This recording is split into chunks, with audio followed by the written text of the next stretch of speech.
ಯೋಬನು 1ನೇ ಅಧ್ಯಾಯ 21ನೆಯ ವಾಕ್ಯ.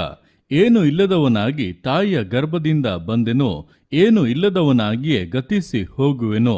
ಯೆಹೋವನೇ ಕೊಟ್ಟನು, ಯೆಹೋವನೇ ತೆಗೆದುಕೊಂಡನು, ಯೆಹೋವನ ನಾಮಕ್ಕೆ ಸ್ತೋತ್ರವಾಗಲಿ. ಈ ವಾಕ್ಯದಲ್ಲಿ ಯೋಬನು ತನಗಿದಂಥ ಎಲ್ಲವನ್ನೂ ಕಳಕೊಂಡಂಥ ಸಮಯದಲ್ಲಿ ನುಡಿದಂಥ ಸಂಗತಿಗಳನ್ನು ವಿವರಿಸಲಾಗಿದೆ. ನೋಡುವಂಥ ಸಮಯದಲ್ಲಿ ಸೈತಾನನು ದೇವರಿಂದ ಅನುಮತಿಯನ್ನು ಪಡೆದು ಈಗ ಯೋಬನನ್ನು ಶೋಧಿಸುವುದಕ್ಕೆ ಮುಂದಾದಾಗ ಒಂದೇ ದಿನದಲ್ಲಿ ಅವನಿಗಿದ್ದಂಥ ಎಲ್ಲ ಆಸ್ತಿಯನ್ನು ಕೂಡ ಕಳೆದುಕೊಳ್ಳುವಂತೆ ಮಾಡಿ ಅವನಿಗಿದ್ದಂಥ 10 ಮಕ್ಕಳನ್ನು ಕೂಡ ಸಂಹರಿಸಿ ಬಿಟ್ಟನು.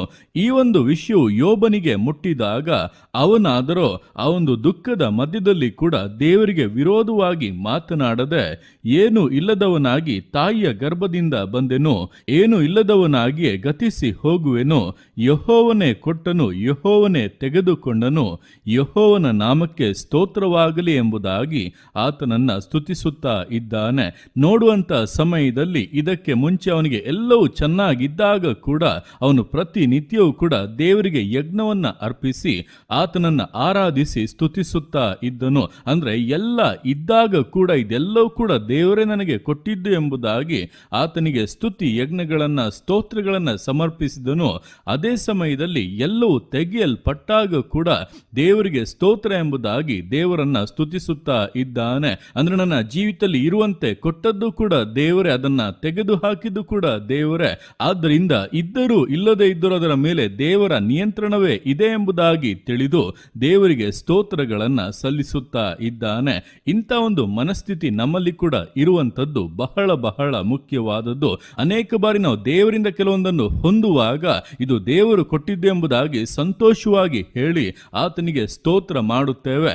ಅದೇ ಸಮಯದಲ್ಲಿ ಒಂದು ವಿಷಯವು ನಷ್ಟವಾಗುವಾಗ, ಏನೋ ಒಂದು ಶೋಧನೆ ದೇವರು ನಮ್ಮನ್ನು ಅನುಮತಿಸುವಾಗ ಅದು ಕಳೆದು ಹೋಯಿತು, ಕೈಜಾರಿ ಹೋಯಿತು, ನಷ್ಟವಾಯಿತು ಎಂಬುದಾಗಿ ತೋರುವಾಗ ಆ ವಿಷಯದ ಕುರಿತಾಗಿ ದುಃಖದಿಂದ ದೇವರನ್ನ ಹೀಯಾಳಿಸುವಂತೆ, ಇಲ್ಲ ದೇವರಿಗೆ ವಿರೋಧವಾಗಿ ಮಾತನಾಡುವಂತೆ ಬದಲಾಗಿ ಬಿಡುತ್ತೇವೆ. ಯಾಕೆ? ಕೊಡುವಾಗಲೂ ಕೂಡ ದೇವರೇ, ತೆಗೆದುಕೊಳ್ಳುವಾಗಲೂ ಕೂಡ ದೇವರೇ. ದೇವರೇ ನನ್ನ ಜೀವಿತವನ್ನ ನಿಯಂತ್ರಿಸುತ್ತಾ ಇದ್ದಾನೆ. ಅದಕ್ಕೋಸ್ಕರ ದೇವರಿಗೆ ಸ್ತೋತ್ರ ಎಂಬಂತ ಮಾತುಗಳೇ ನಮ್ಮ ಬಾಯಿಂದ ಬರಬೇಕು. ಆ ರೀತಿಯಾಗಿ ಇರುವಂತವರೇ ನಿಜವಾಗಿ ದೇವರ ಬಲವನ್ನು, ದೇವರ ಚಿತ್ತವನ್ನು ಅರಿತವರಾಗಿದ್ದಾರೆ. ಆದ್ದರಿಂದ ಈ ದಿವಸಗಳಲ್ಲಿ ನಮ್ಮ ಜೀವಿತ ಏನೋ ನಾವು ಅಂದುಕೊಂಡ ಹಾಗೆ ಇರುವಾಗ ಮಾತ್ರ ದೇವರನ್ನ ಸ್ತುತಿಸುವಂಥದ್ದಲ್ಲ.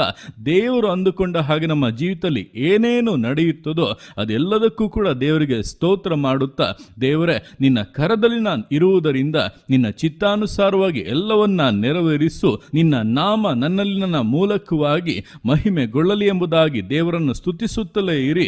2ರಷ್ಟು ಮೇಲುಗಳನ್ನು, 2ರಷ್ಟು ಆಶೀರ್ವಾದಗಳನ್ನು ಕಳಕೊಂಡ ಎಲ್ಲವೂ ಕೂಡ ನಿಮ್ಮ ಜೀವಿತದಲ್ಲಿ ಶ್ರೇಷ್ಠವಾಗಿ ಹಿಂತಿರುಗಿ ಬರುವುದನ್ನು ನಿಶ್ಚಯವಾಗಿ ಅನುಭವಿಸುತ್ತೀರಾ. ಆದ್ದರಿಂದ ನಮ್ಮ ಜೀವಿತದಲ್ಲಿ ಇರುವಂಥದ್ದೋ ಇಲ್ಲದೇ ಇರುವಂಥದ್ದೋ, ಬಂದದ್ದೋ ಹೋದದ್ದೋ, ಇದೆಲ್ಲದರ ಮೇಲೆ ಕರ್ತನ ನಿಯಂತ್ರಣವನ್ನು ಹೊಂದಿದ್ದಾನೆ. ನಮ್ಮ ಜೀವಿತವು ಕರ್ತನ ಮಹಿಮೆಗಾಗಿ ಎಂಬುದಾಗಿ ಆತನಿಗೆ ಸ್ತುತಿ ಯಜ್ಞಗಳನ್ನು ಸಮರ್ಪಿಸುತ್ತಾ ಪೂರ್ಣ ಸಮರ್ಪಣೆಯಿಂದ, ವಿಧೇಯತೆಯಿಂದ, ದೃಢತೆಯಿಂದ ನಂಬಿಗಸ್ತ ವಿಶ್ವಾಸ ಜೀವಿತಗಳನ್ನು ಮುನ್ನಡೆಸೋಣ. ದೇವರ ಕರಗಳಲ್ಲಿ ಸಮರ್ಪಿಸಿ ಪ್ರಾರ್ಥಿಸೋಣ. ಯೇಸುವೆ ಸ್ತೋತ್ರ ರಾಜ, ಕೊಟ್ಟಂತ ಈ ದಿವಸಕ್ಕೋಸ್ಕರ ಸ್ತೋತ್ರ ಕರ್ತನೆ. ಈ ದಿವಸ ನಿನ್ನ ಕರಗಳಲ್ಲಿ ಸಮರ್ಪಿಸ್ತಾನೆ. ಪ್ರತಿಯೊಂದು ಜೀವಿತಗಳನ್ನು ನೀನು ಆಳ್ವಿಕೆ ಮಾಡು, ಬಲಪಡಿಸು ಕರ್ತನೆ.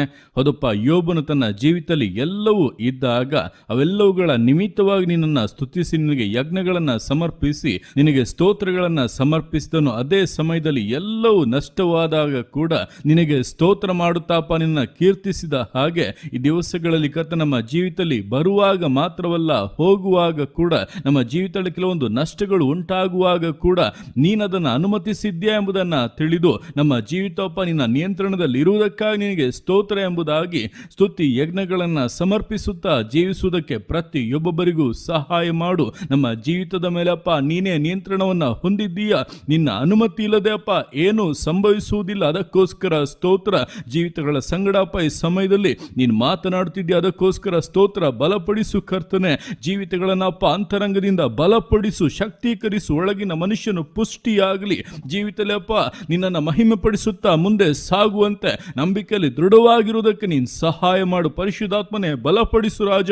ಕುಗ್ಗಿದ್ದ ಹೃದಯಗಳನ್ನು ದೃಢಪಡಿಸು ಅಪ್ಪ. ನಿನ್ನ ವಾಗ್ದಾನಗಳು ಯಾವುದು ವ್ಯರ್ಥವಾಗಿ ಹೋಗುವುದಿಲ್ಲ. ನಿನ್ನ ಉದ್ದೇಶಗಳಪ್ಪ ನೆರವೇರುತ್ತವೆ. ಜೀವಿತಗಳನ್ನ ಆಶೀರ್ವದಿಸುತ್ತೀಯ.